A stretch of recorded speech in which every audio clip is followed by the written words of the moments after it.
Ilang barko ang nagkaberya sa gitna ng malalakas na alon dulot ng epekto ng habagat sa Zamboanga City.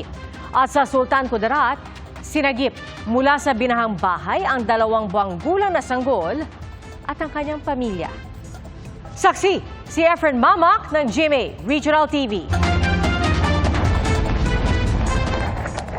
Humahagupit ang malakas na hangin at alon sa passenger vessel na ito na halos dumikit sa seawall ng Artilim Boulevard sa Zamboanga City. Nakaangkla ang barko malapit sa Zamboanga City Port dahil sa masamang panahon. Pero dinala na ito hanggang sa gilid ng Artilim Boulevard. Pangamba ng LGU, sa bigat ng barko, baka tuluyang masira ang seawall. 2 barko pa ang sumadsad sa dalampasigan ng Sitio Caragasan sa Barangay Maasin dahil sa malakas na hangin at along dala ng habagat. Ligtas naman ang mga tripulante at napuntahan na ng Philippine Coast Guard.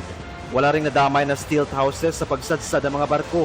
Pero sa ibang bahagi ng sitio, nasira ang 8 stilt houses sa dalampasigan dahil sa malakas na alon.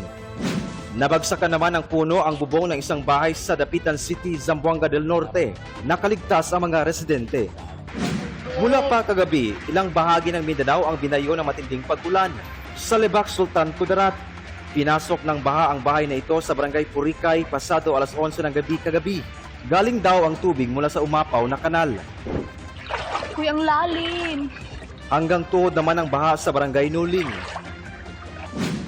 Sa Barangay Barurao 2, inilagay sa batia ang 2 buwang gulang na sanggol na sinagip ng PCG mula sa binahang bahay.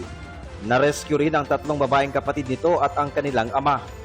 Sa tala ng MDR-RMO ng Lebac, mahigit 100 pamilya ang napektuhan ng baha sa 7 barangay. Humupa naman kalaunan ang baha at bumalik ang mga residente sa kanilang mga bahay. Gumuong lupa at kahoy naman ang bumalandra sa kalsada sa bayan ng Kalamansig. Halos buong daan talaga sir. Wala nang madaanan ng buto. Sa Davao Occidental, sinuspende ng PCG ang biyahe ng mga sasakyang pandagat. Kabilang dyan ang balikang biyaheng Sarangani, patungong Balangonan, Jose Abad Santos, Davao Occidental at General Santos City. Para sa GMA Integrated News, ako si Efren Mamak ng GMA Regional TV, ang inyong saksi. Mga kapuso, maging una sa saksi. Mag-subscribe sa GMA Integrated News sa YouTube para sa iba't ibang balita.